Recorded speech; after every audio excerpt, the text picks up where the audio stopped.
கர்த்தருடைய பரிசுத்த நாமத்துக்கு மகிமை உண்டாவதாக. இப்போ நான் ஒரு சாட்சி சொல்லப் போறேன். வேதத்தில் நாம் பார்த்திருக்கிறோம். ஆண்டவர் அப்பாலே போ சாத்தானே என்று சொல்கிறார். அந்த வார்த்தை எவ்வளவு பவர்ஃபுல்லா இருக்கிறது நமக்கு தெரியாது. ஆண்டவர் அந்த மாரி சம்பவத்த நான் பார்த்திருக்கிறேன். ஆ ருசி பார்த்திருக்கேன். இத சொல்ல கேட்போம்.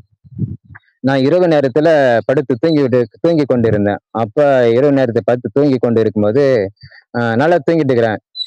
பின்னாடி வந்து யாரோ புடிச்ச மாரி கட்டி பிடிச்சுட்டாங்க பின்னாடி. அப்ப பின்னாடி கட்டி பிடிச்சிருக்கும்போது, எனக்கு அசர முடியல. இப்படி அசர முடியல, அசைக்க முடியல. நான் ஒரே இருந்தேன். அப்ப ஆண்டவர் எனக்கு ஒரு இத குடுத்தாரு. அந்த ஒரு தாட்டு குடுத்தாரு. நான் சொன்னேன், "இயேசுவின் நாமத்தில் அப்பாலே போ சாத்தானேன்னு" சொன்னேன். சொன்னேன். சொன்ன உடனே அந்த பிசாசானவன் விட்டு ஒரே ஓட்டம் ஓடி போயிட்டான். ஒரே செகண்ட் கூட இல்ல. ஒரே நம்ம சொன்ன அந்த வார்த்தை சொன்னேன். "அப்பாலே போ சாத்தானே" என்று சொன்னேன். சொன்ன உடனே அந்த பிசாசானவன் என்னை விட்டு விலகி ஓடி போயிட்டான்.